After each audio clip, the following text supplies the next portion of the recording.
we're going to go ahead and get started once Erin's done.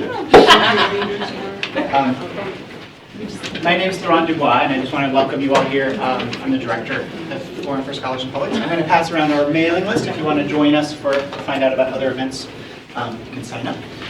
We are very, very delighted to greet both Elaine and Julia here. Julia did a great discussion at noon with Ada Ferrer. And Julia Gaffield, of course, is a graduate of the Duke PhD program in history here. And is sort of a hero because she has done on many levels, but did a really amazing job of working from her dissertation to book process. This book here, with the incredible help of Elaine Maisner, who's also an amazing editor at UNC Press, who's really built up a list at UNC in a lot of areas, but notably for us in Caribbean history, Cuban and Haitian history. But this is a process that, as you know, if you're graduate students, is often a bit mystifying exactly how this is supposed to happen. And so we thought this was just a great opportunity to walk through the process and to have the two participants in this process lay out how it works. So thank you so much for joining us. Thank you. We are going to start. I'm going to give a broad outline. I have a handout, which I'll pass out later, about the process you might go through to get published. Whether your first book or it's very applicable to future books, second books. Also, it's really important for mentors to know, but I don't see. Isn't it interesting? Yeah. And may I just ask, how many which departments are you from? How many are from history per se? And religious studies? Okay, because I know it was advertised to folks. Mm-hmm. And then others? Yes. What? Culture, anthropology. Literature. Okay. Cool. Great. So, there are different presses with different profiles, and presses often have wide-ranging interests, but there's usually presses that focus on one area or another, and you want to find out which ones those are. Although you can't take anything for granted. I mean, list specialties change too, so you want to be sure to visit websites, talk to your friends, talk to your mentors about appropriate presses. University presses there's about 110 of them right now, I think, in the U.S., and we straddle two worlds, the sort of commercial world and the not-for-profit educational world. But we are totally devoted to promulgating scholarship. That's our mission. We do commercial work because we have to sell the books, but that's kind of a really fun thing. And there are ways that your editor should be able to help you create a book that, number one, is a great book, but also has a readership in mind, and that starts with your very choice of dissertation topic. It really does. So most presses publish books that are, I call them building blocks of culture, and they can be really, really tight monographs, which will have a shot at getting published, I think, if they are answering a really important question, even if they're narrow. Fantastic monograph. The narrower it is, the more fantastic it should be. And on the other hand, editors are often trying to shape projects so that even if it's a monograph, like Julia's book, not even though, a monograph, has broad connections. So just like she wrote about Haitian connections in the Atlantic world, it's really good to be able to write about a specific case or topic, which is what you're going to do in your dissertation, but address some bigger questions, theoretical, geographical, important questions, for example, on big themes, like, for example, race in the Americas, which is something that UNC Press does a lot in. So I'm sure you're familiar with some wonderful books that you like, and a lot of them are developed, and that's something that we're going to zoom in on a little bit more. So I want to talk a little bit about the most important steps. You want to think about, number one, what stage are you at? Are you ready to, have you taken a couple of years since your dissertation was finished and actually revised it with the help of your committee and other advisors and friends? I know you have to consider your professional trajectory and your timetable. I think it's ideal if you can let it ripen and have a good sense of the statement you want to make, as not just a student anymore, but as a peer with other scholars. But you may not have the time to wait to completely revise it. So there are various ways to go, but you can either say, I revise this, this is, are you interested in this? Or you can say, I'm working on revising it, here's a proposal, and say 1 or 2 chapters. You can approach an editor that way. You can approach editors. Don't hesitate to let your advisors and colleagues mention your name to editors whom they know if they are inclined to. It really can make a difference, not the difference, but it helps because editors build networks of people they trust a lot over the years. So I, for example, will ask people to recommend, outstanding works to me, but we're not there just to publish somebody's grad students for the heck of it. So when you go to meetings, check out the booths. There's literature. This is a religious studies flyer and a Latin American and Caribbean studies flyer. You'll find that in all presses. Let's see. So when you make your first approach, you're going to say what you've got. And I think that it's good, again, to try from the very beginning to make it relevant to larger questions.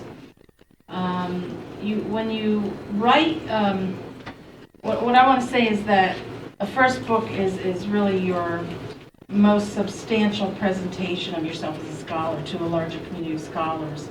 And so, again, try to make it as rich try to develop a project so it has rich context, that you have historical, theoretical, or otherwise appropriate sort of context. And again, it depends on your discipline or field, too. You do not need to have the standard block of historiography or background literature that you've used that I think is often used in dissertations. Your research is kind of the structure that underlies your work, but it needs to be built in a kind of what do you say? It needs to be built in a way that makes sense, so that you're going to refer to it in notes, or you can weave a little bit of it into the text itself.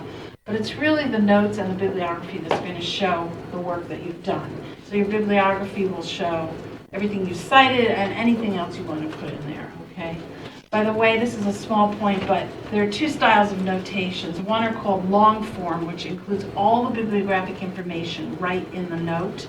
In that case, you really aren't supposed to have a bibliography with it because it's redundant.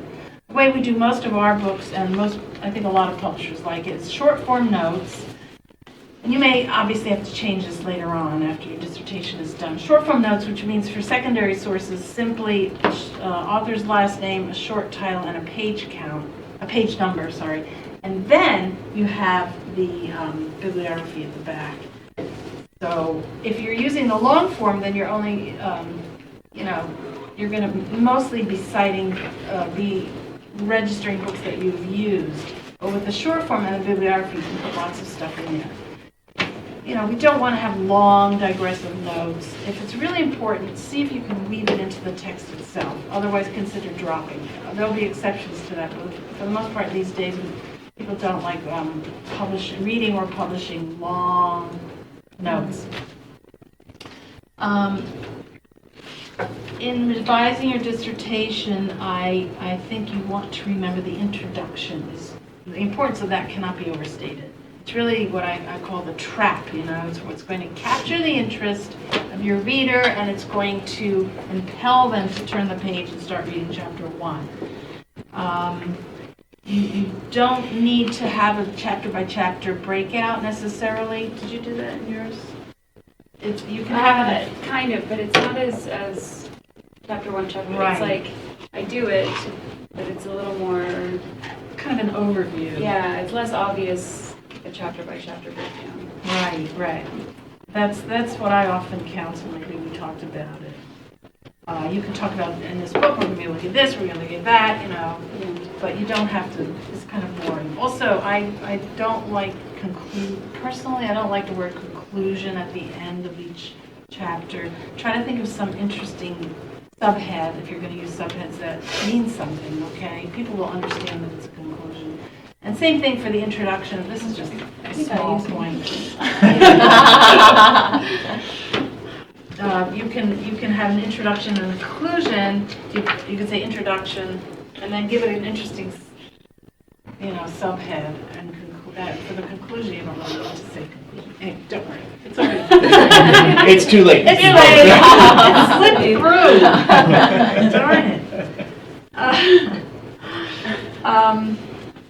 Okay, in terms of stating what your project is, some people, the hardest thing I think editors find is that an author cannot write like a 200-word description of what their book is about and why it's important. So always remember what it's about and the significance. They go together. You're going to need that for a letter. If you write to an editor, you're going to need it for a short description.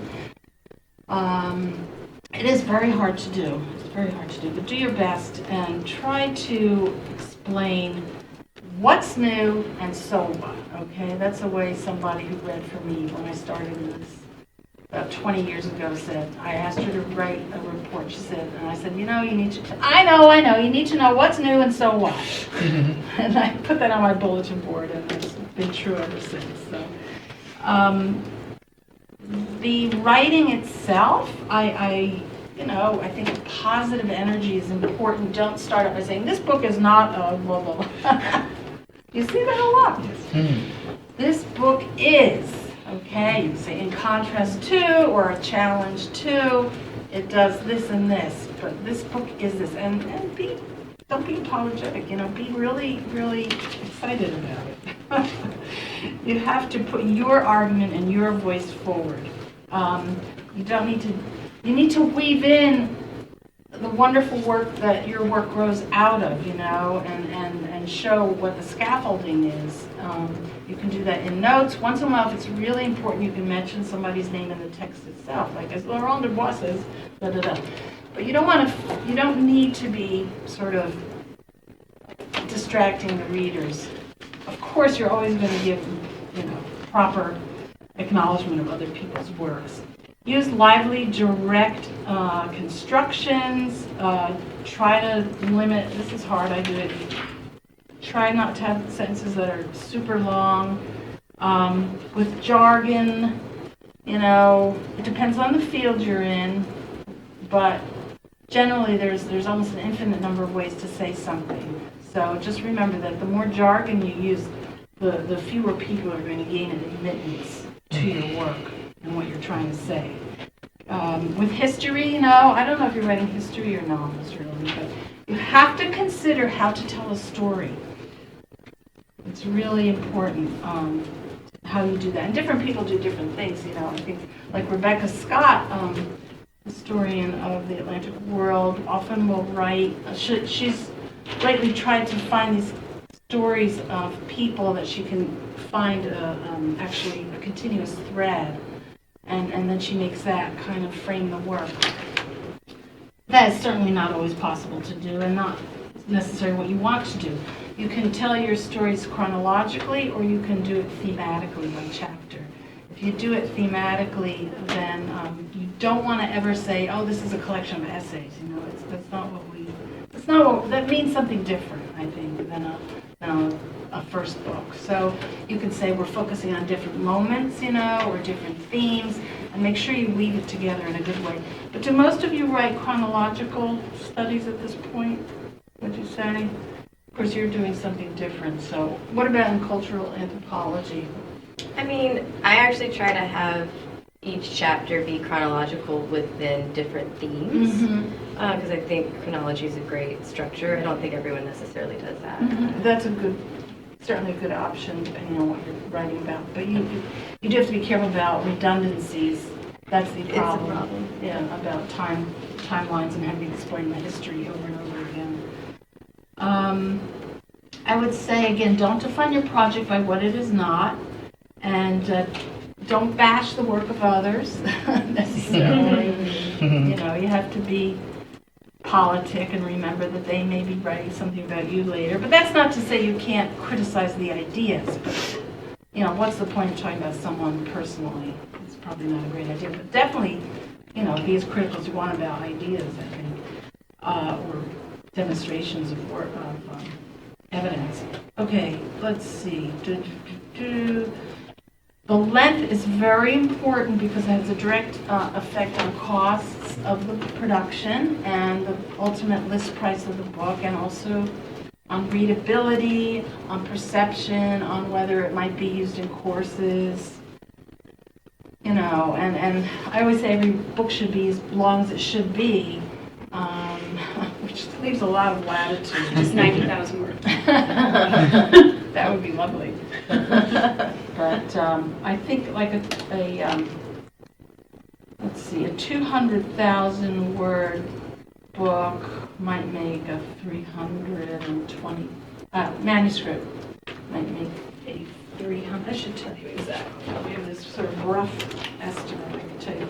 If your manuscript, including all notes and bibliography, is 100,000 words,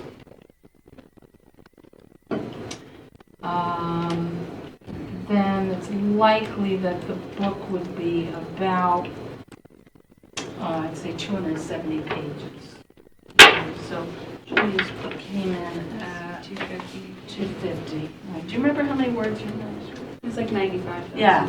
So it depends on illustrations and design and how tight the pages are set. But this is a really, nice sized book, I think. Some publishers are known for charging huge amounts of money for their books. UNC Press tries to be as, really reasonable as possible. And, but page word count really will affect that. So if you end up with a very long manuscript, think about, you don't have to tell, there should be highs and lows in your work, ups and downs, mountains and valleys.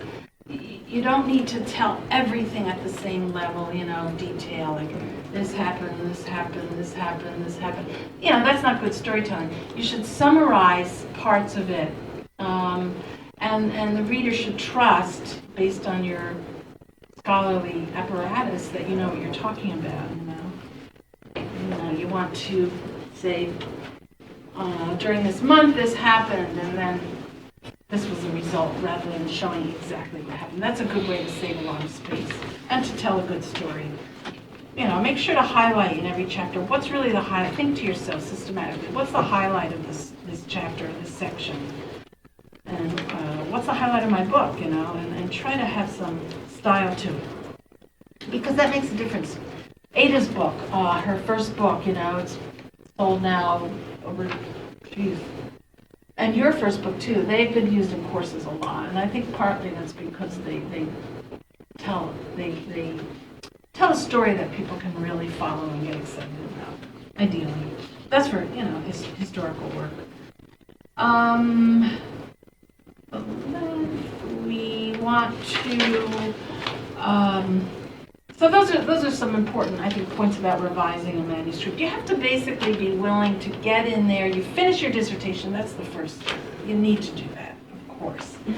But be willing later on to think about it some more. And if it's your goal to publish a really good book, you have to be willing to go back in there and cut it up and work on it. And, take things apart and put them back together again. Ideally, you're going to have a good editor who's going to be your partner in that. That's what you're looking for. So I'm not going to go in here about how to approach an editor, a publisher exactly, but you do want to find someone who's responsive and who answers your emails.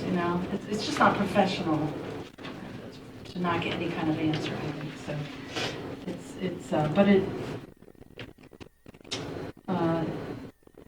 there's so many things you have to juggle. Finding the right publisher for your book, a relationship with the editor, and so on and so forth. But I'm just saying, I think you shouldn't sit back and wait like 12 months without hearing anything, which people do. You know, you need to impress upon them. Always be polite. Doesn't help not to be polite. But you'd be amazed. And just insist on an answer. Because if it's taking too long, maybe they're not.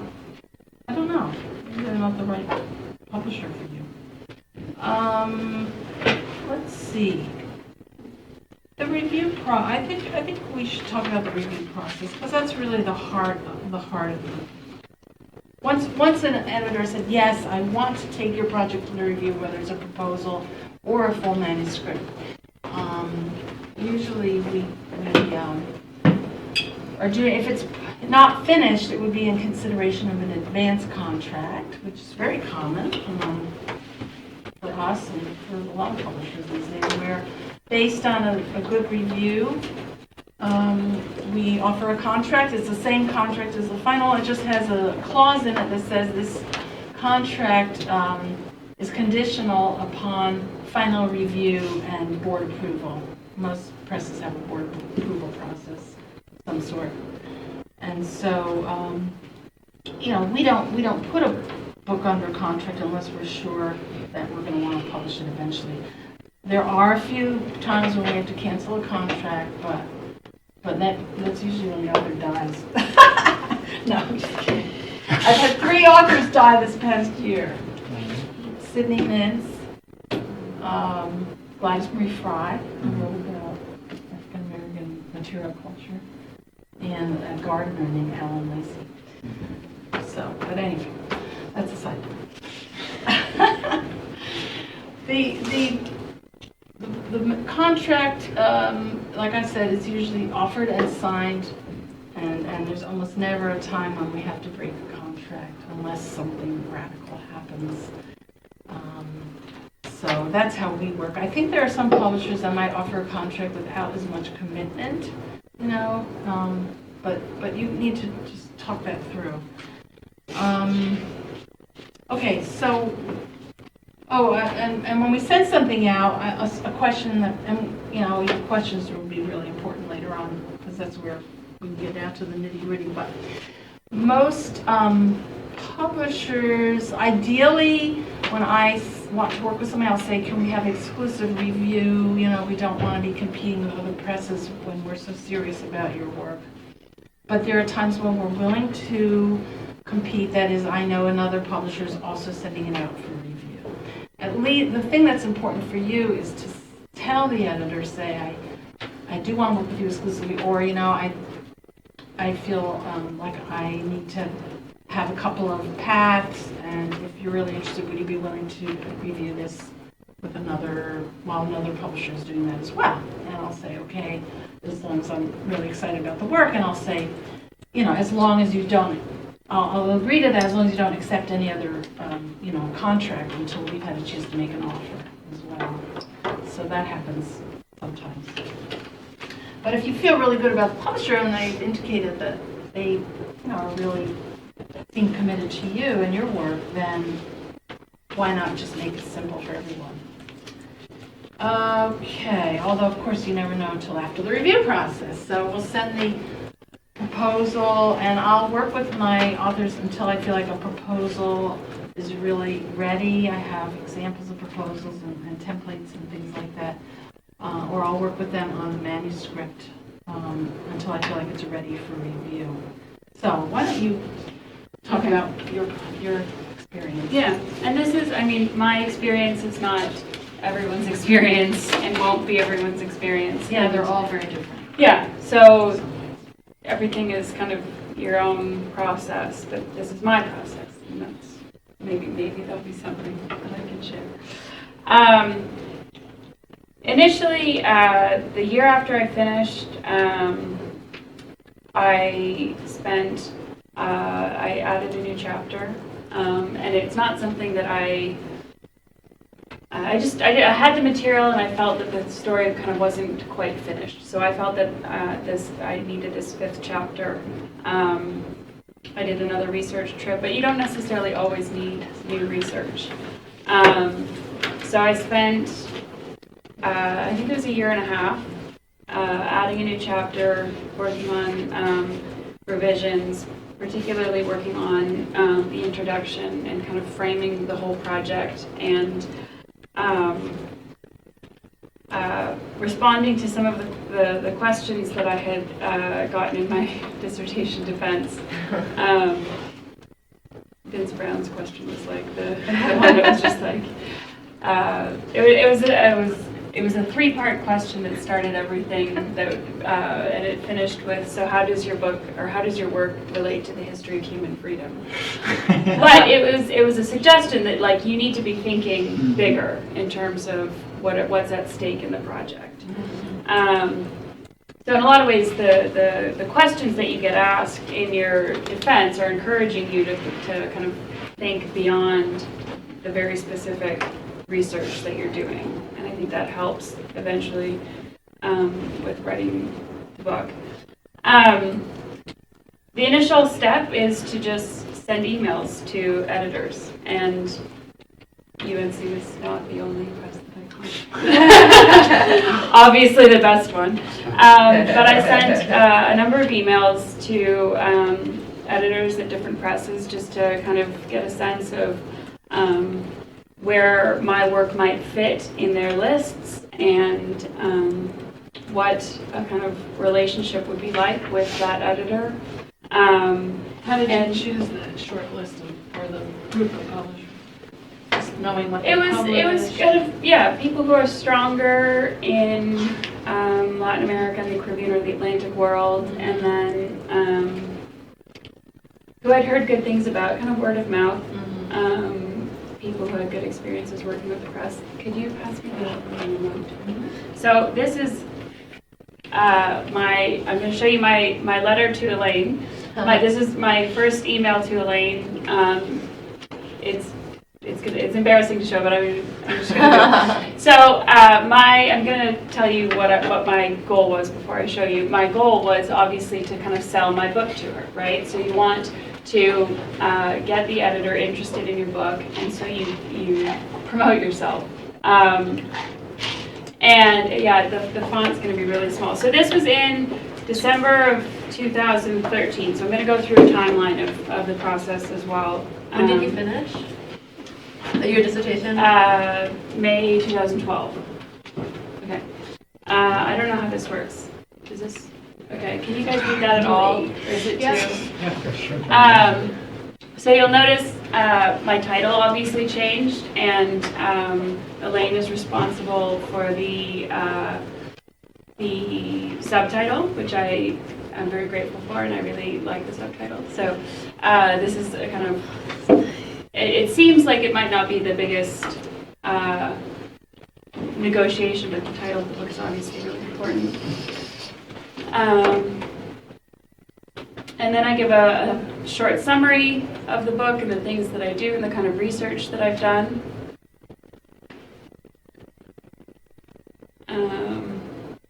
And then I had some help with giving a summary by somebody else, which I thought was, they were bragging about me, so I felt like I felt less awkward in doing that. You mean about the first paragraph or the second paragraph? The quotation from the dissertation prize, the summary. Oh, yeah. So they were kind of selling so my book for me. Don't be modest, Yeah. I mean, you don't want to be obnoxious, obviously, but don't be modest when it comes to this kind of thing. And what you said before about what's at stake, I think that's super important. Okay, so I don't know. Has everybody? We're finished. Okay. And then the AHA, the American Historical Association, they have an annual meeting, and this is a place where editors, there's the book exhibit, editors come. It's a place to have a kind of informal conversation to see where this might go. You actually weren't at that AHA, I don't think, but we ended up having a different conversation over the phone. But you know, it's just kind of making contact. Here's what my research is about. might you be interested? And it's not a like make or break moment if you don't get all of the words perfectly, I don't think, is it? I mean, No, not at all, not at all, no. did you?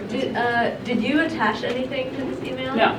And did you have your whole manuscript written at that point in draft form? Yeah.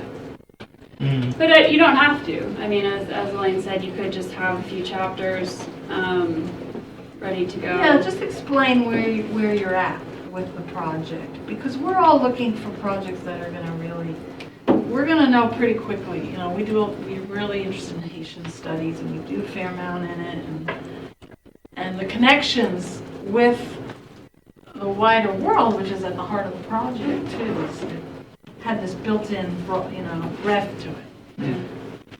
So I sent this same or similar emails to a number of different editors, but then I ended up we ended up deciding to work together to send it out to reviewers because UNC is very strong in Latin America and the Caribbean, but also very specifically with Haitian material, and I knew that there were, like, Matthew Smith's book was about to come out, and then Graham Nestler's book was going to come out, so I also knew that there were kind of books ready or that were going to be printed that would then increase that reputation even more. I also considered the cost of books. I looked up average cost of books with each of the presses, and that was something that was actually really important to me. And there are presses that have books that are, you know, $80 or more that I think is prohibitive for people assigning it. I would never assign a book that's $80. So I didn't want to have a book that was $80. Okay, so then the timeline after that, the first year, this is what happened. We had a conversation over the phone. I think we did exclusive what did you Review. call it? Exclusive review. You're What did you say? You're exclusive. We were exclusive. I submitted a proposal, which had a chapter summary in it. It was kind of, if you think of like, it was like a 5-page overview and then a chapter summary breakdown, and I don't know if that's typical, but that was what I did. And then and then a little bit later, I sent the full manuscript in hard copy, which still, I don't know why this happens. So I killed. Elaine doesn't want to print out the whole thing. Yeah, we can't print out everything. Can I just manuscript. insert something? Yeah. In these materials that Julie's describing, it's not as if you have to be perfect or anything. I mean, you know, good editors, we understand how much work it takes to get something to be ready to be published. So we know how to ferret out the nuggets and the crux of the matter. There are a lot of factors involved, you know, what your kind of research you did, whether it fits our list. There are a lot of good projects that are just look great, but we can't publish. We just don't have room for all of them, or they aren't quite what we're looking for at the moment. So definitely, you know, don't be discouraged if your first inquiry gets declined, for sure. While it was out to readers, you and I worked on the introduction. Yes, we did. And so there was kind of, even though it was in somebody else's hands, I was continuing to work on it. Both the introduction and then there were a few things that I knew needed some work that I was a bit weak on, and I knew that whoever was reviewing it was going to say this, and so I kept revising. And in particular, some of why I hadn't done this before is because I needed Ada's book, and then I needed Graham Nestler's book, because my research is weaker on Haiti's connections with the Spanish world. And I didn't feel that I needed to do research there because I knew that Graham Nestler and Ab Ferrer were writing these books. So I got a hold of those books before they came out, and then I continued revising based on that new material.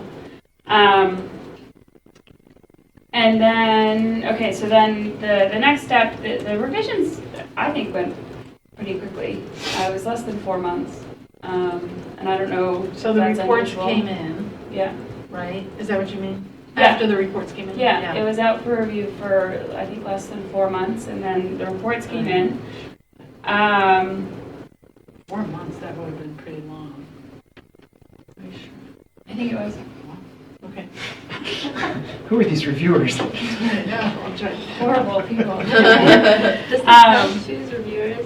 Excuse me? Does the press choose reviewers? Or the editor? Yes, it's But you asked for suggestions. right. We have a pool of possibilities. We always ask the author. For idea, whose reports they would value. We do want people who are associate or full professor usually. We also, occasionally it comes up also, is there somebody who's just prejudiced against your work for some reason or other, who just we know would not like it, 'cause sometimes that comes up. To send it to them or to not send it? To not. I think the key is it's kind of okay for an author to say that. Yes. If you've had persistent encounters with someone in your field who you just know is, really negative about what you're doing, you can say that to an editor and say, just so you know. I mean, I think editors accept that and understand that. Yes. No, there's no shame around We're that. not going to say. They're not going to say, oh, well, clearly your work isn't good because Yeah. someone hates it, right? They're going to understand that that's how academia works. And so it is important to, I think, to articulate that. I would say if you know that that's going on, I've had friends who it's important to tell your editor so they don't then send it to that person.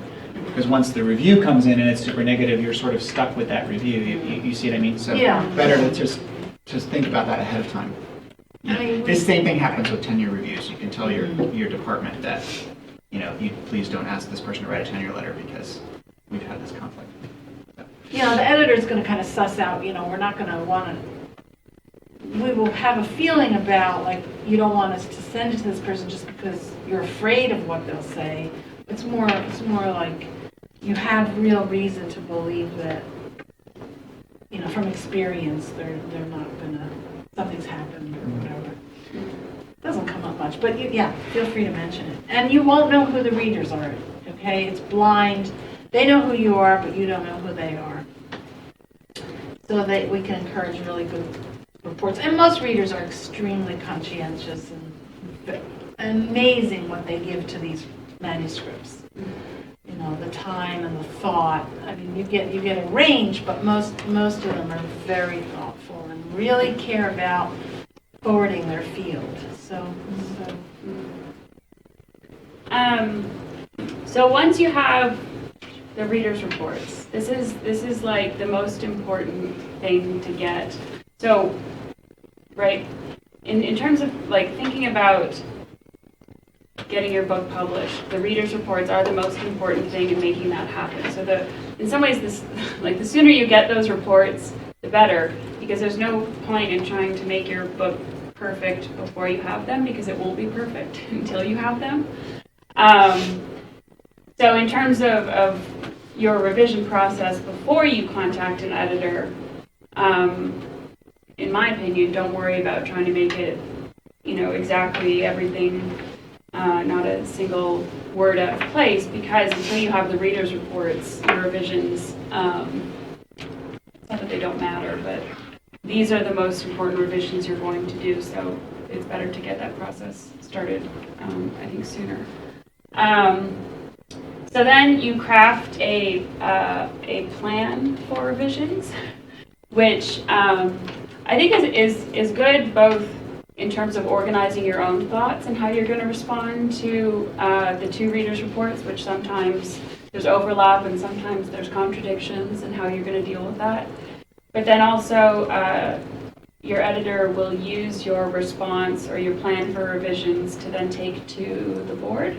Is that right? Yeah, it's to put it in context, we're not totally ruled by the reports, because occasionally, you know, an editor will know something's really good and it just, for some reason, got a negative report week. So we may try to move beyond that, but we have to present everything, including all the reports and the author's responses, to first our editorial committee in-house, and move it past that step, say we recommend this would be good for us, our list.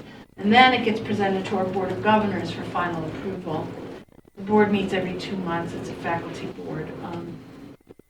And usually what we present to them, they will approve, but it's not final until they've approved it. You know, occasionally they'll have questions, but our job is to make sure that we've done a great job with the author in getting a package that has really responded to the reviews and utilized the reviews in a very positive way to make the book be as good as it can be. That's the whole purpose. And if we get negative reviews, so yes, we really need these reports, and then we can decide what to do, okay? If they're really negative, then it may be hard to move on, but, you know, most editors that happens, but we don't want to send, we already are sort of the gatekeepers, so we have a sense. Usually we get reports back that are very positive and constructive, you know, and then it's a range. Well, are they saying that more research needs to be done? Does more theoretical work need to be done? How substantial are the recommendations, you know? In Julia's case, we had 2 very good reports, but one of them was more demanding, and you know, and on a number of points. So we wanted to put it under contract, and then after she finished the revisions, we sent it back to that one reader, because our board is used to seeing kind of a second report, which most presses do, to make sure everything was in order. Then we presented it to the board and they approved it. So I'm gonna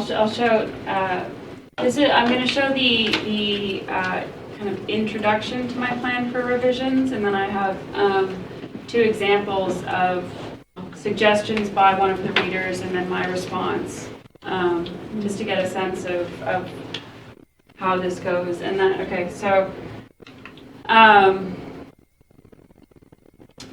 I wanted to remind Elaine that they said very nice things about it, and that therefore she should feel very positively about it. I go over these in detail with the authors and make sure that all that's in there, and make sure you've hit all the important points, and the language, the tone is right, because I don't want to send it to my committee until this is, Julie and I, like, this is our shared vision for the project.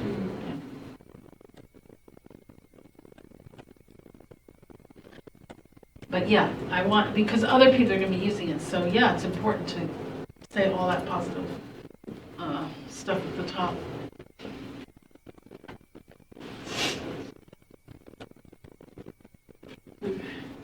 Let me know when you guys are done. We're done? But they're anonymous? They're like anonymous, but you kind of know who they are? You don't. She doesn't. You don't know. But She you doesn't just know that they're experts in the field, because that's Because of the what feedback. readers Based are. on their feedback. Okay, Yeah, Clearly, yeah. experts, yeah. Because I feel like sometimes if your field's small, you know, Right. but in you practice. don't. You're not supposed to know. Yeah, sometimes people, and They often later tell you. Yeah, well, readers have the right, can tell, sometimes readers Yeah. tell people, Mm-hmm. just say, you know, Yeah, I was one of your readers, you know, Right. and but it's up to them, obviously, to do that if they. And later, at the end, after the book's, you know, final approval, we can formally ask them to reveal their identities. If we can read it, and then there's the reveal! So you can be thanked by name as opposed to Yeah. two anonymous Reader readers. And sometimes people think they know who their readers are. And they're wrong. Okay, so then here's an example. The top is one of the comments by one of the readers, and then my response on the bottom. So Julia did this really, it was so, well done, which is, makes it easy for the committees and the board to follow, where she actually, you quoted the the crux of the comment and then responded. And that's a good way to do it. But it depends on the feedback you get too. Sometimes you need to address, you really want to address, you can't just ignore or sort of try to downplay the head-on, really important questions. You need to address them up front, I think. And then you can do the smaller suggestions down below.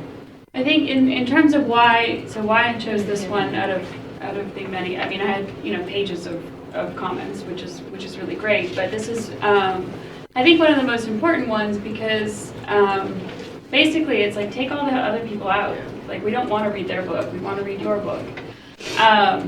So in a lot of ways, I think I don't know if this was your rule, Elaine, but that it was like don't quote other people unless they're primary sources, or you like absolutely have to quote another historian.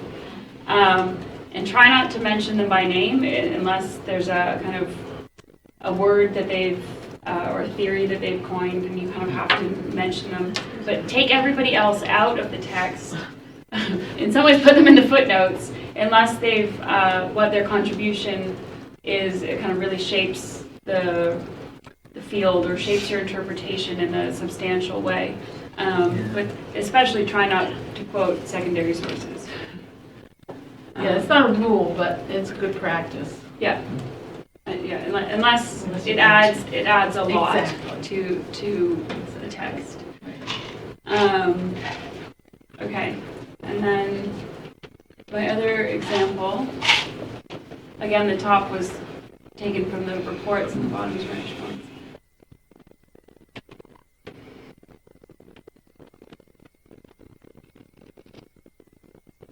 Yeah, so Julia was challenging this conventional view of Haitian isolationism, and I think you put that forward, but the reader wanted her to expand on that more as to why that narrative persists, which helps enrich. That's something that Julia might not have thought of, as because she's so focused on, and that's why the readers have helped enrich the project. So this is one of the kind of types of comments is like, so why do we care about what you're doing? And the reader pushed to kind of say like, to connect it to contemporary opinions or trends or, like what is going on in our world today that has made this possible, and to think about how your work, even if it's 200 years ago that this stuff happened, how this connects to what's going on today, and it makes it relevant. So in a lot of ways, it's like, so what? I said that Haiti has been isolated and that this narrative exists, and they're like, well, why? Get to the bottom of it rather than just telling me that this is happening. So I thought that was a useful nudge in helping me think about the bigger picture in how we study history, or how we study this history.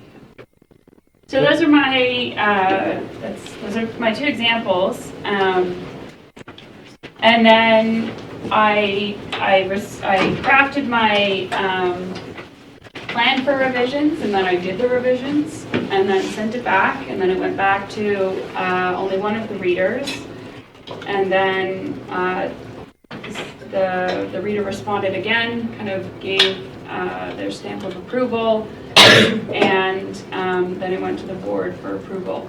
And that all happened in the first year. So the whole process took a year and 3 quarters or something. So most of the work happened in the first year. And then after that, it's kind of a process of going through like getting permissions for images, creating the cover image, which I was really happy with the designers at UNC. And they're my pictures, but the way they put them together was like beyond anything I could have imagined. So, but that was also, it was a bit of negotiation because the quality of the image that I had wasn't good enough. But I really wanted to use it, and so they kind of made it work. more than made it work. But then there's a project. This is a mural, a painted mural of Jean-Jacques Dessalines that was in downtown Port-au-Prince, and I took the picture in I think 2008, and it was like really poor quality because it was just on like one of those point and shoot pocket cameras. The colors were amazing. Yeah, but they made it work. It was awesome.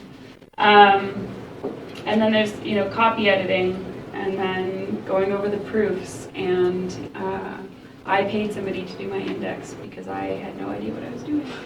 I obviously kind of went over their work, but I didn't know how to make an index, and so I hired a professional to do it. And I think, there are people who there are academics who look down on that.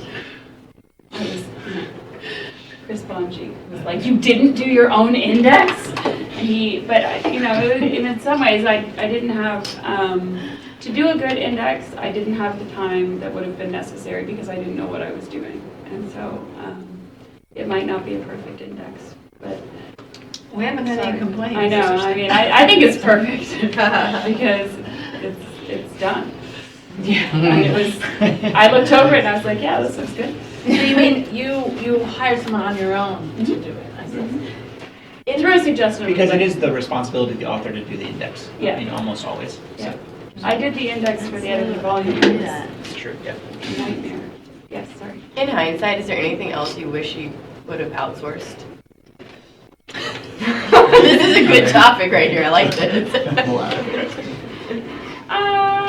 Was there anything else you could really outsource? I don't think you can really outsource much else. Editing, copy editing. Well, You could have could hired set an up a additional editor. copy. Oh, yeah. But I would tell someone if, in the unfortunate situation where this is a really good book, but the writing is poor for whatever reason, sometimes English is not the first language or just not written well. I would go from a scale of you have to get this edited before I can send it out for review, or to, gee, if you had a little money or a good friend, it would be worth it if you did this. Yeah. Because the editors, I can only do hands-on editing for a few, I only have time for a few manuscripts. But I do, all of us, I think, will look at like the introduction and the shape of the book, and we'll try to give feedback. Sometimes I'll do some line-by-line editing as an example for an author if they need that kind of guidance. But we're not going to do the copy editing on it. It's going to be copy edited after it's approved by the board. Mm-hmm. So that's something that people can outsource sometimes. Mm-hmm. And sometimes there's even money available from your department to help with the index or even an editing. Yeah, I got a small grant for the indexing. It was like $1,000. Yeah. Something else to think about is like what images you're using, because I think I have 3 images. One was my own image. No, sorry, none of them were my own image. One was free and available through this amazing website called the David Rumsey Historic Map Collection, and you're allowed to use them in your published work with free of charge, which is amazing. Then there's one that I paid for to get from the British National Archives and had to pay like $200 to use it. And then I had a map made by somebody at the press. He gave us a rough. Yeah. And I can't remember how much that cost, but I think $100 to $200. Yeah. So if you can use your own images that aren't copyrighted, then that's better, and it makes the kind of production of the book a lot cheaper. And also, we don't take it for granted that you're going to have illustrations in your book either. They need to be there for a really important reason, because they take an enormous amount of time on the author's part to get the right. Nowadays, it's usually you get a scan. We can still use print images, scan them ourselves, but it's a whole topic in and of itself. But you have to allow a lot of time to get good images that mean something. Make sure they're usually part of the contract, how many images you can have, because they add cost to the production. So that's all negotiable. But for work of history 3, 5, 10 images, we like them, as long as they are not there just for the heck of it.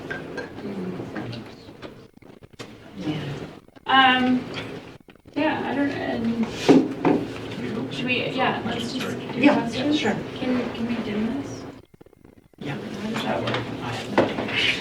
I can just turn it off. If we want to just. Sure.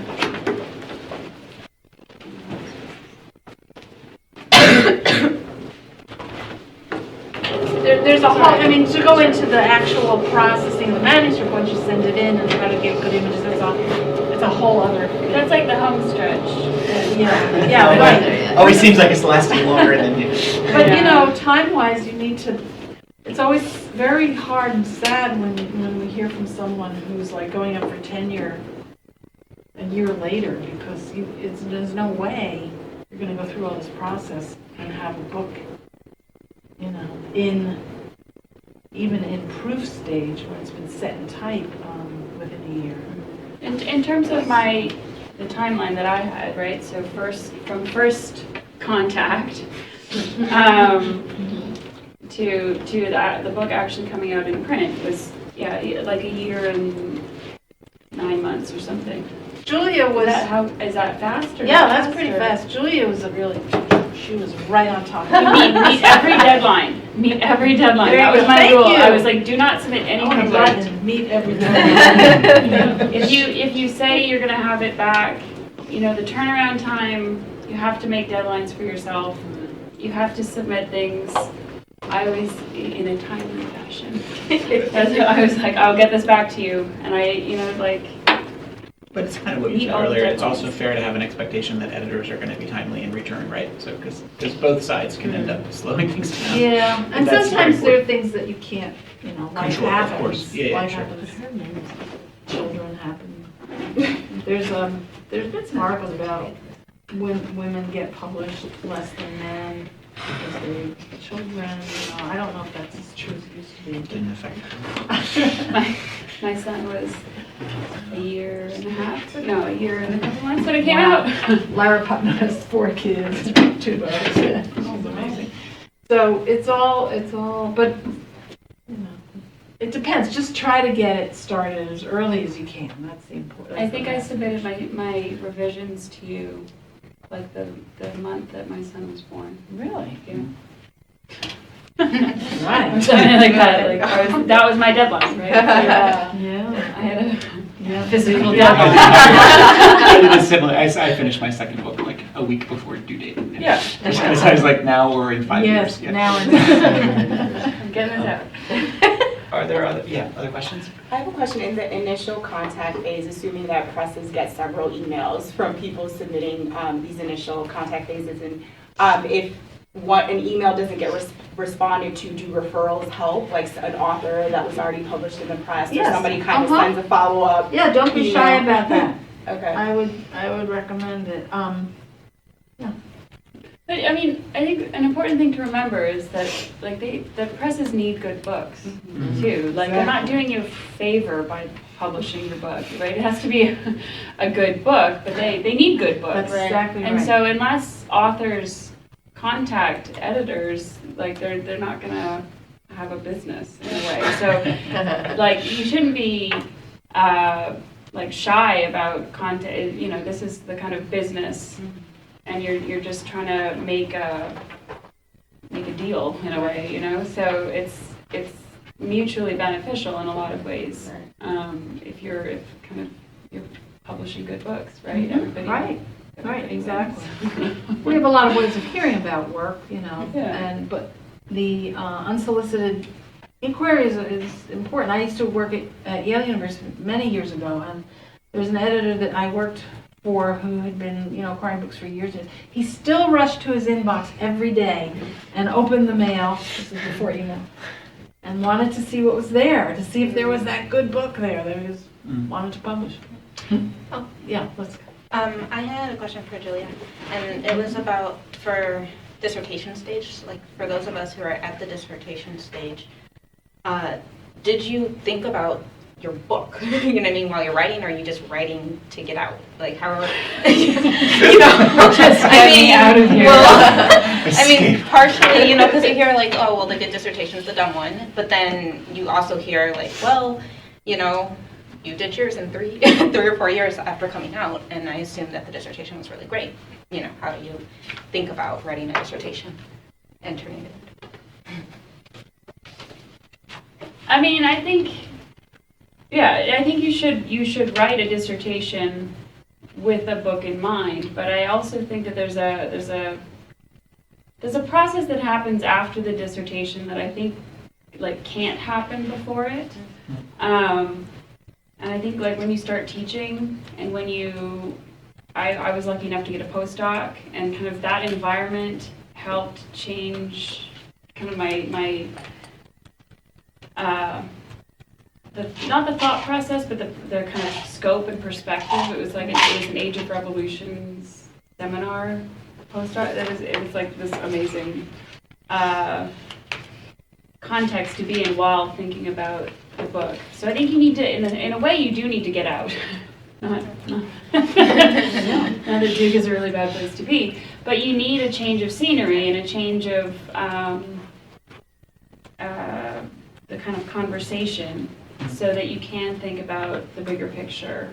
And in a lot of ways, your dissertation defense, it's like a once in a lifetime chance to have 5 or 6 specialists in the room focused on you.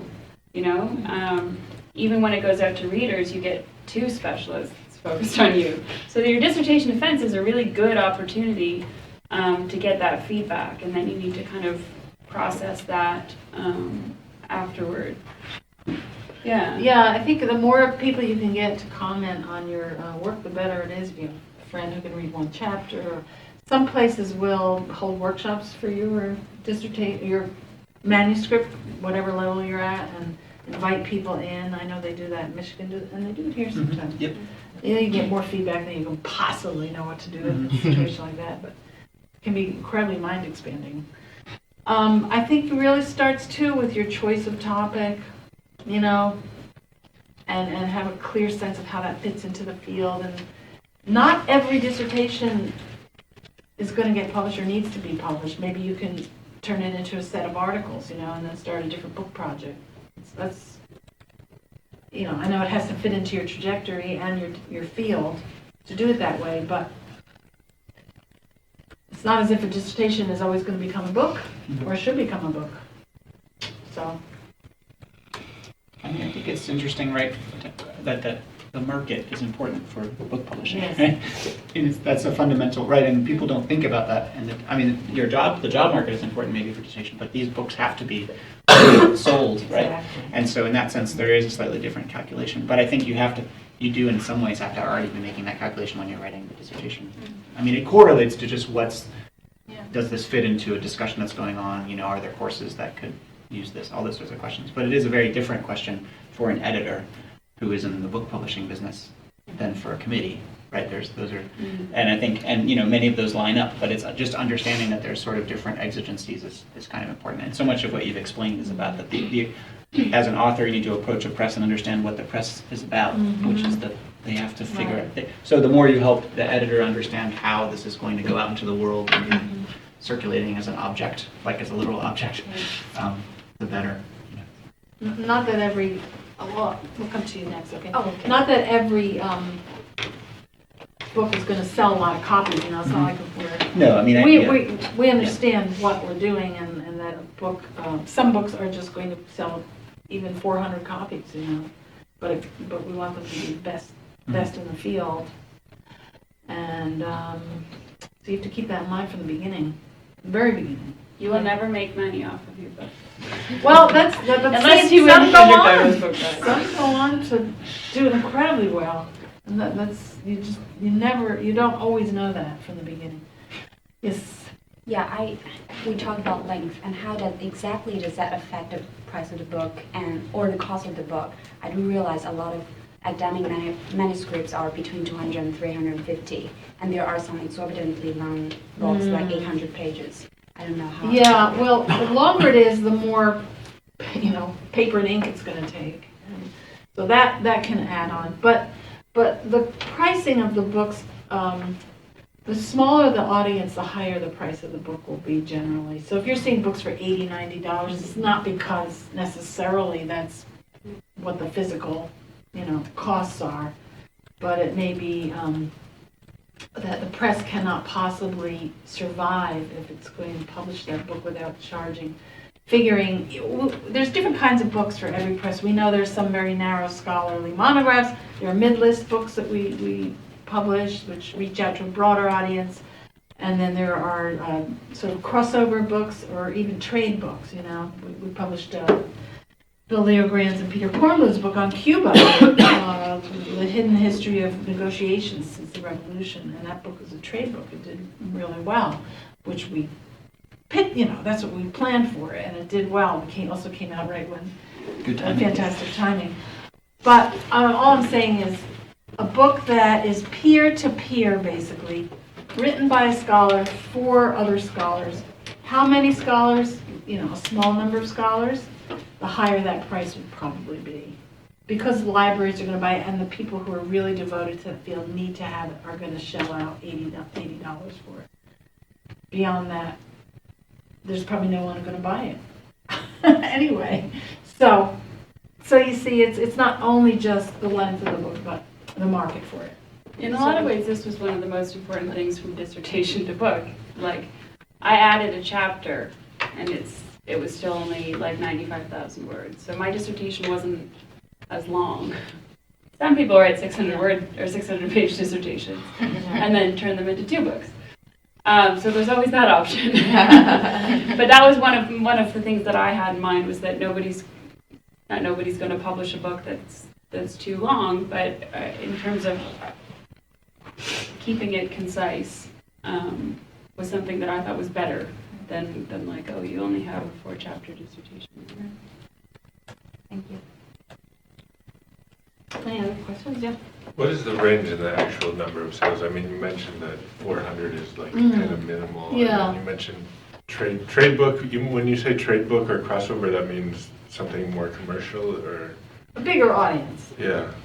So what is the range? It's big range, Some books will sell. I mean, we're all looking for books that will speak to a larger audience, if possible.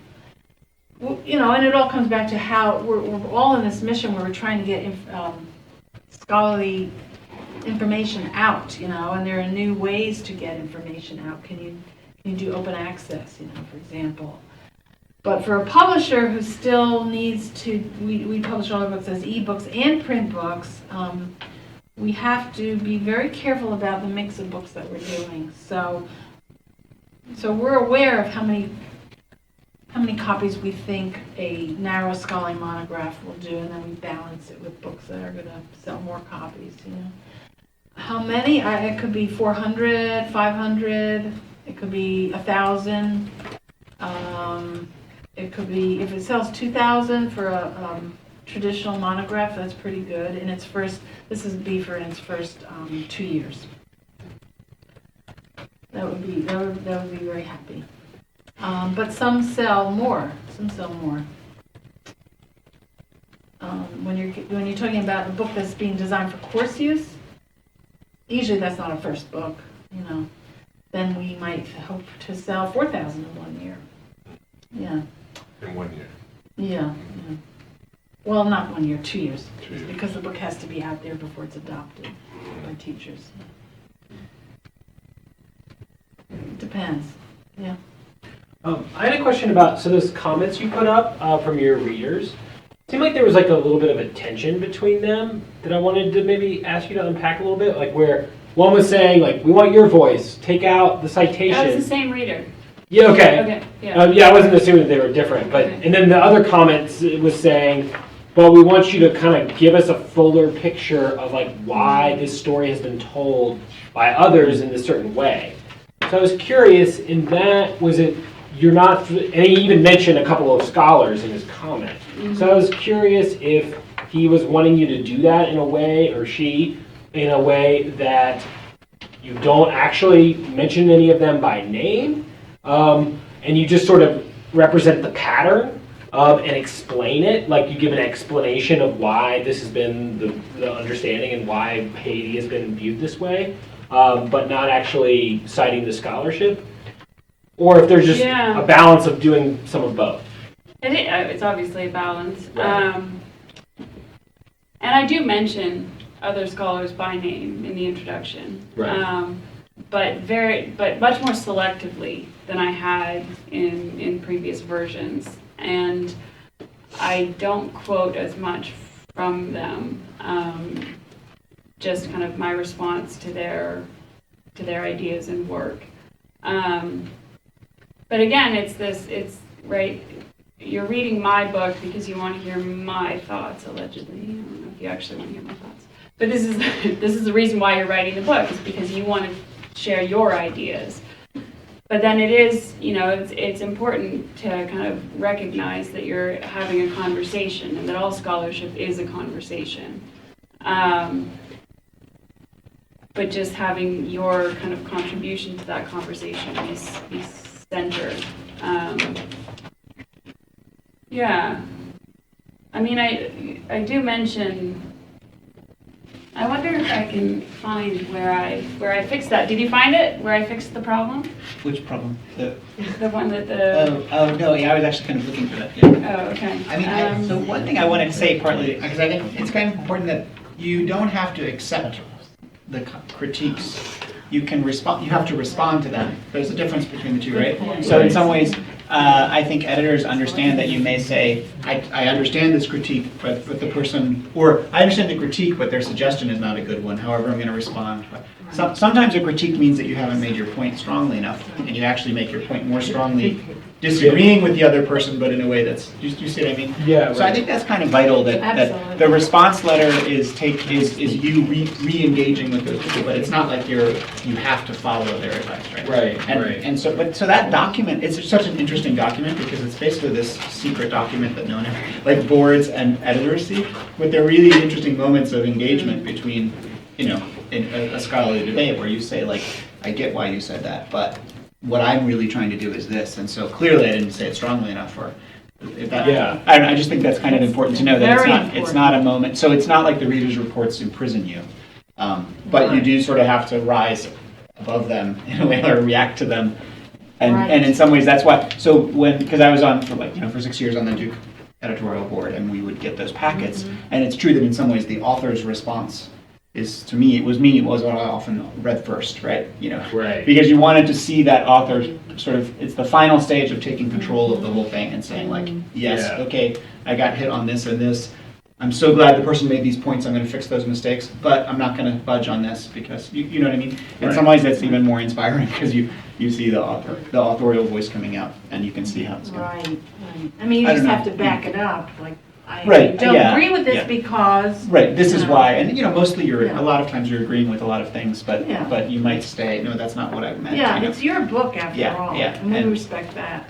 But So I think editors understand that it's more and a board will also see that too, right? That the combination of all these things is what. Exactly. Yeah. So I think that's important because sometimes people have the sense that the authority, it's a weird relationship in a sense that there is an authority relationship. More senior people are reading your work. It's your first book. Right. Do you have to? But the editor is mediating that, right? So you don't. You're not only responsive to those senior scholars, you're responsive to your future audience Yeah. as well. Yeah, I mean, in this sense, it seemed like good advice, but it seemed like tricky. Like, how do you kind of tell the story of how a misperception or an exaggeration that you're trying to push against, but not do it in a way where you're doing so much name dropping and like making it. Well, you can Spend a lot of tell, time on yeah, it. I think it's partly a stylistic thing. You tell that, you talk about things you're pushing against, but you don't have to cite in the sentence, you don't have to put the person's name, the Yeah. scholar's name, and it takes some style to do that because you also don't want it to be like, there is this idea that Yeah. da da da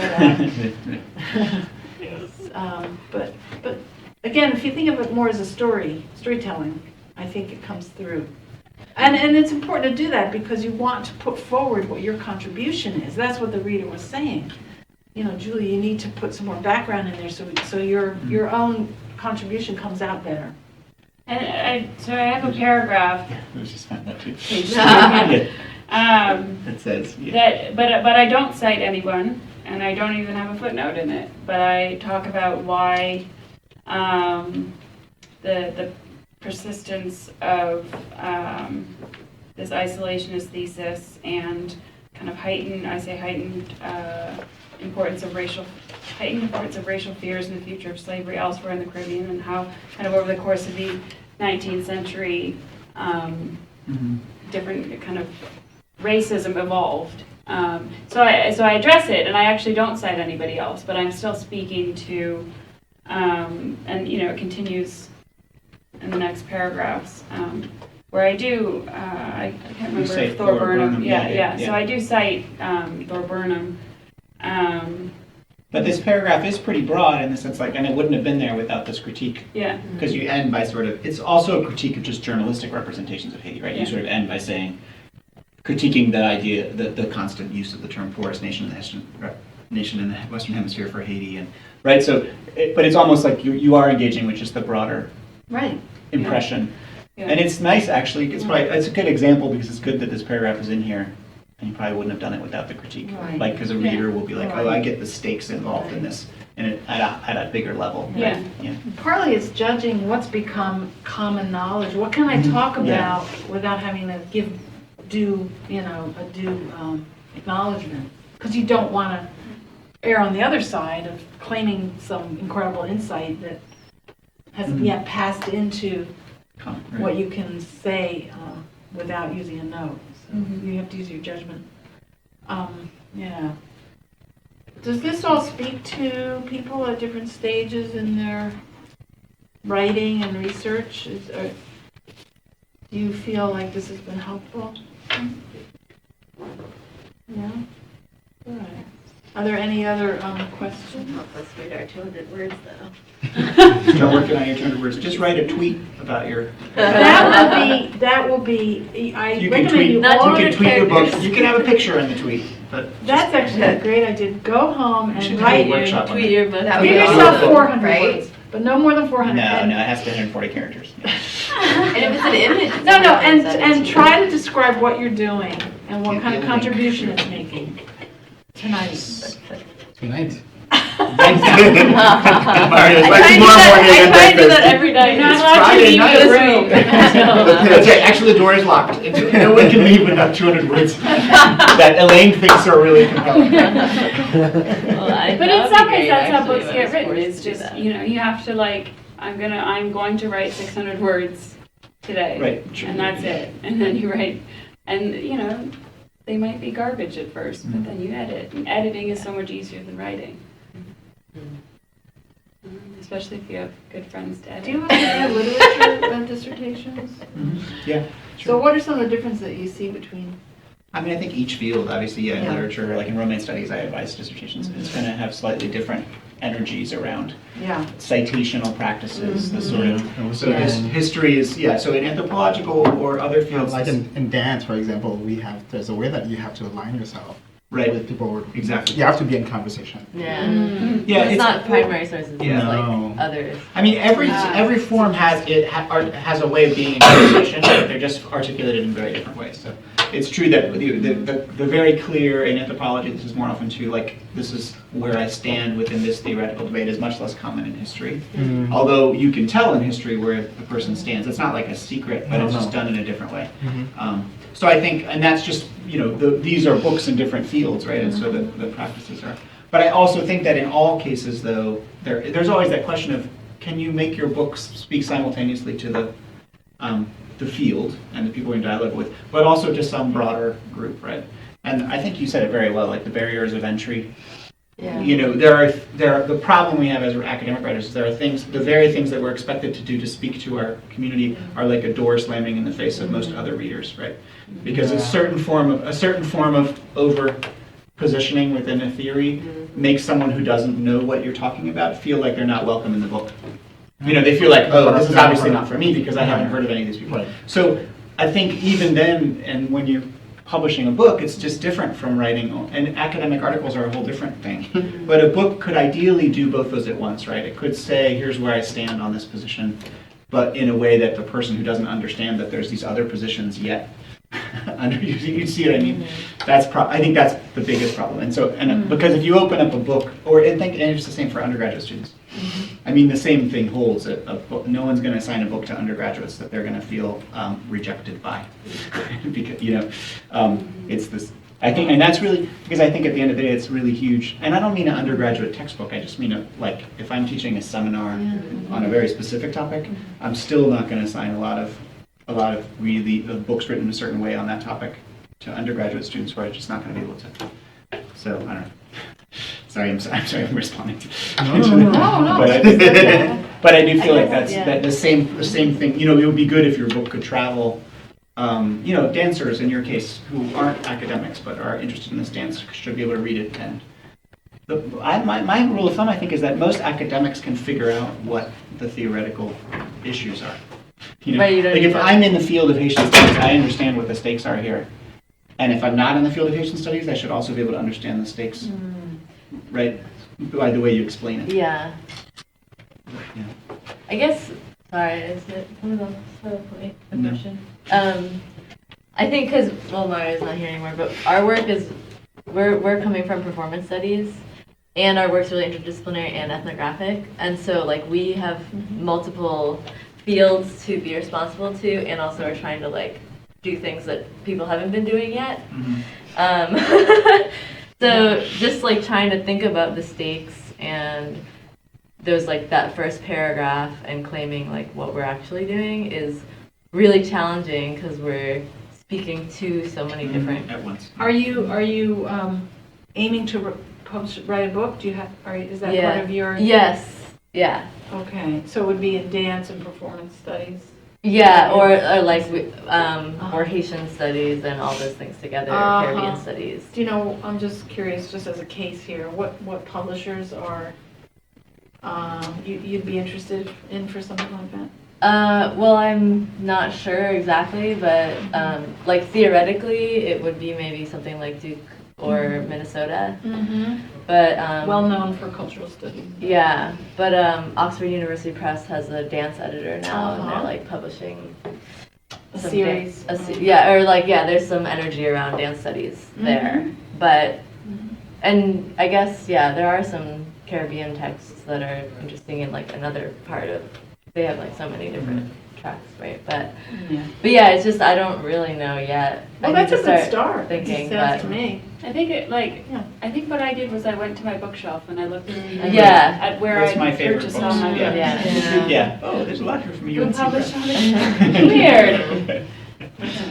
Yeah, that's true. I mean, I do, and maybe this could be a bias from history, of course, but I do think that at some level, the idea of storytelling, and not as a simple thing, but sort of if you can find a way to narrate or invite people into like a particular dance or a particular moment that is at once a narrative and an analytic at the same time, you know, then that's a way of really bridging a lot of readers without feeling like there's a code or a code word or like a secret password to get in. Do you know what I mean? Yeah. And I think that's sort of the problem, right? Is that there's a way in which, especially when you're crossing fields, the words for one field aren't the same as the other one, and different people are, and so I think I'm thinking like a Kate Ramsey's book, or other books where that cross a lot of genres, but there's often like they've figured out, and it takes a long time to get there, but they figured out maybe some way to condense a bunch of things into a narrative of some kind that at least brings you in, right? And then you can explain the stakes in a different way, but that's a strategy that a lot of people use. Yeah, but you have to think about it this way, strategically. Yeah. I mean, we actually know that monographs are not going anywhere. They're still the primary delivery system for knowledge in certain fields, and they're not going anywhere. So,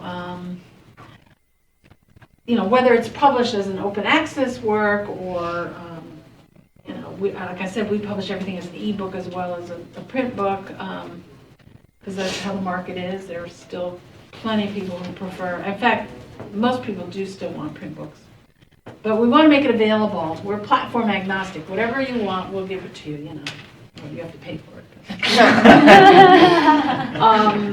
But still, the shape of the form, the book is solid. I mean, do you talk about other sorts of ways to present your work other than a monograph in history? Well, we do increasingly a lot of work in digital formats, but those they don't replace the monograph, I think. Right? I mean, there are things I think you can do better digitally than, or what you've been doing, publishing. Well, would that count toward tenure? Not yet. Really? Well, I always ask people. The AHA just released guidelines for evaluating digital scholarship. Yeah, I mean, there's a lot of people brand new. working in that direction, trying to Yes. get digital projects to Right. be peer reviewed but I Right, think for a while, certainly. And we love our books. Yeah. You know? Yeah. We love our I had a quick question about what you said, payment, what is the cost towards the author? Good point. Talk about finances. The author should not have to pay to get their book published from us. Sorry, Hank was just telling the story. Eric Williams had to pay UNC Press, to get his book published in 1944. It's a story in the Colin Palmer introduction of your re-edition of it. Oh. But anyway, that's just one example.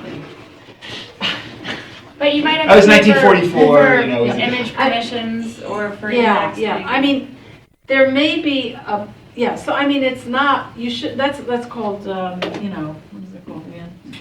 Vanity publishing. Right, and there are a few like semi-academic presses that do that. Yeah. But there may be a situation where you want something extraordinary that would escalate the price of the book so much, like say you want 50 color images, in your book, or you want it to have a CD in it, which is actually kind of CD. outmoded now. Where would you put it? Where would you do with your You have a CD? special sleeve for it, that's bad. No, I know, but that's, yeah. And so a publisher might say, Old car. Sorry. it's okay. We got it stuck We on. can't possibly publish this only on the condition that you get a subvention of a certain amount of money from some source. Yeah. And it usually shouldn't be your own pocket either, because that's just not ethical. Because if your department says, oh, you're paying UNC Press to get your book published, that's not fair. Mhm. So. But it is, I mean, just to be clear, Yeah, that the illustrations Yes, is your something- responsibility. Right, an index. And the index is your responsibility. In other words, if you have to pay money to get the rights for an illustration, that comes out of your pocket or your research account or Use your own pictures. Yeah. So that's a consideration. Like, for some like, performing arts or sports or other kinds of things, images can be quite expensive actually. Mhm. Like if it's a Getty stock Yeah. image, those can be quite expensive. So usually with historical images, it's a little easier. But any picture of a map that's in a collection somewhere, they're going to charge you $200 to put Unless it in your you book. took the image. If you took the photo, which often is not good enough quality for, it's true. You Really? mean if you took Well, photos photos from these what, days. the archive? With your With your the camera. original map? Yeah. It depends on the conditions of the archive that you're working. Julie's like, uh-oh. No, I'm just kidding. You can't copyright See, yeah, It's manuscript complicated. documents from 200 years ago. anything published pre-1923 is in the public domain right now.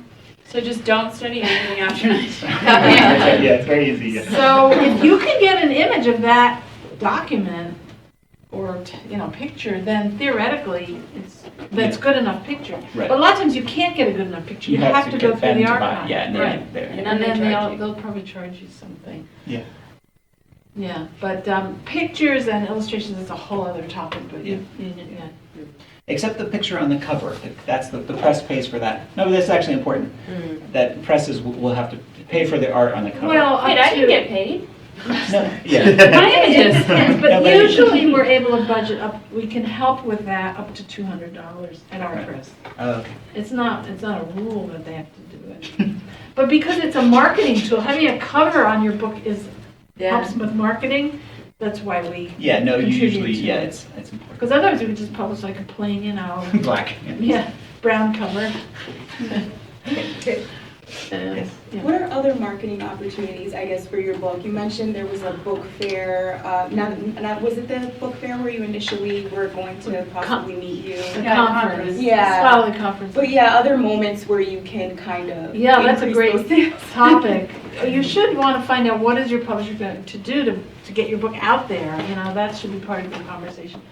With most presses, good presses, you kind of see their books, you know what they're doing, but you can discuss that. So it should be sent to, if it's a very, a really traditional scholarly monograph, it should be, review copies should be sent to all the important journals. You'll be given a marketing questionnaire to fill out to list the journals that are important. Prizes are important, what you want to submit it for. Advertising in the field, in the journals, bringing it to meetings. All of that is basic, important stuff. Yeah. Beyond that, advertising in like the New York Review of Books or TLS, those are other things that can be done. But Full page ad in the New York Times. do you know how much that costs? I'm just joking. I know you're joking, but that is so expensive. You don't even see Oxford. Or Tiny little ad in the New Yorker, maybe. that one. Yeah. But you can do kind of, right, so there's a marketing questionnaire that you fill out that has to do with all the kind of more academic channels in terms of reviews and advertising in journals and awards. Yeah. But then you can also, like, whatever university you're at has a PR department.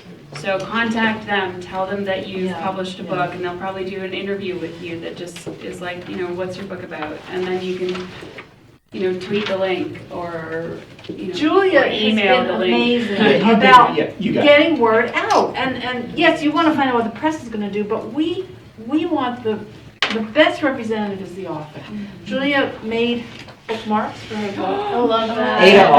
Ada also has bookmarks. Yeah. But her press made her bookmarks for her. We It's her second. She also won 6 awards. That's right. They only gave her bookmarks after she won 6 bookmarks. Yeah. Yes. See, look, I just left blank space for all my awards. I hope so. When I send out the first copy to the author, we enclose a list of 10 things you can do to promote your book. And it is so important to be active, and also with social media. But it's so important to do that before your book comes out. I did. But I mean, you've been very active, and you have a blog already set up that you can now use. You have to do all the self-promotion for your book like 2 years before your book comes out. Don't start with it as your book is coming out, because nobody will want to listen to it.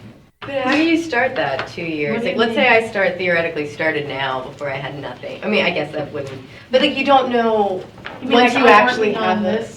It's that you had platforms that you developed, like your Haiti Declaration of Independence blog and other kinds of platforms that weren't explicitly about your book, but that become a place from which you can now promote. You're not just promoting the book. You're 2 years in advance, you're promoting yourself. Yeah. And then when the book comes along, you already have. That's You have to true. tweet about People know what kind of it's work what you tweet do. about It's cat about- I mean, videos for 2 years. It's also the same with everything in academia. It's not as like conniving and strategic as No, but, it's often yeah. a lot of fun just to be have a in presence, the kind of academic world of social media. But it's also you're serving a purpose in a lot of ways. I mean, in the book that I'm about to publish, I believe we did a blog around banjo stuff several years ago, just out of the desire to start spreading stuff. But it's now useful. Then it's true that the press came around and was like, "Do you happen to have a blog that we could?" And I'm like, "Yeah, we already have that." But, so I think there's a way in which they can fit together. I'm going to pass out the overview that I gave in briefer form today. You can take it home with you. And I'm also going to pass out our guidelines to readers that shows different presses have different sorts of reports that they solicit. I mean, some have actual forms that the readers fill out and check off boxes, recommend or recommend. Pretty good. We want a more narrative report, but we do ask people to cover these points. So I think when you see the yeah, that'll help Because you. you'll never see this until much later. Know what, No, it's Yeah, really interesting yeah. to understand what's being asked. right, exactly. Yeah, this should be your guideline for writing your dissertation. No, it's really good. Well, should this be part of the guideline for writing the book proposal, like the 5-page book Yeah, proposal? there are points in there, yes, that you want to Pretty cover. poorly written. Absolutely. Yeah. Yeah, because what they're doing here is saying to another person like, does this work? Yeah. Are there any other questions? What is in the contract, and what do you look for in a contract, or what do you want to talk about when you're agreeing to a contract? Keep your motion picture rights. Hey, our book is, I'm Free actually State of not, I'm actually Jones. not unserious. The Free State of Jones is. Right, is, I'm actually not kidding. Did It depends on that the- guy keep his motion picture rights? No, Victoria Bynum. She got it, but she negotiated with the director in the movie. Nice. But it's not a bad idea, you know, contracts are quite complicated and they have a lot of stuff in them, and especially as electronic publishing comes up, there's a lot of new Thank you. stipulations. So a lot of people just sign them without really reading them, but it's a good idea to read. I mean, there are They're- royalty structures, there are lots of, yeah. there are lots of things in there. If you happen to have somebody who knows about contracts and, you know, they are pretty boilerplate, like you're not gonna change much in them, Absolutely. but. Okay, so there's a standard publishing contract. Most of it is very similar from one press to another. By nature of being a contract, you can discuss anything in there that you want with your editor, but most of it will not be changed by any means. I would say But some of it one could be. exception that I did quite early, no, I'm sorry to say this, but like, if you Go think ahead. that you might want to translate your book into other languages. Oh, yeah, no, there's, So you can keep as an author the rights for the translations, which enables you later, for instance, to translate your own book or to hire someone to translate it and not have to pay the press. And presses were very open to that when I asked for that. yeah, So that yeah. like a Haitian edition could be done without having to. If you have reason to believe that you can make that deal yourself, if you have good connections like you do, that can be helpful. Yeah, On the other hand, it can be otherwise- helpful to have the press, if the press has a good rights Right, program, also. to do that for you.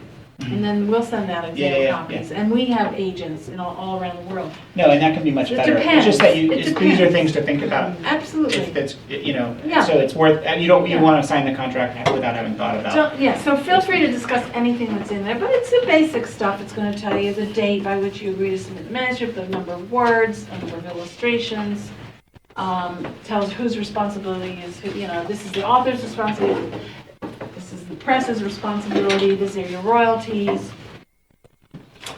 Yeah, stuff like that. Everything's in there. And in fact, when I get a new assistant, I sit down and go through the entire contract word by word, even though their eyes are glazing over, because it is you know, what do you call it? A contract, really. No, it represents the entire publishing process from Oh, wow. beginning to end. Yeah, It's yeah, it's really cool. A microcosm. So, yeah. Any final question? Can we see those somewhere? I mean, just because you said it represents the whole process, like, are they? Do you have a contract in your pocket? No, I don't. Those are not like online anywhere. It's not like something that's a public document. No, I don't think we usually share them that You got to way. get one first. But if you see, yeah, but you know, I always don't like it when one of my authors says, oh, wait, my brother-in-law's a lawyer, I'm gonna have him read. No, that's not a great idea. Like, My brother is a contract lawyer. yeah, because it's like, totally read it. let's just remind everyone, this is an academic publishing book Exactly. contract. It's not like a movie deal, you know, the stakes are. contained. Context, Yeah. yeah. But, Well, yeah. I just want to thank you both so much for this. I hope it's been Thanks for useful. coming.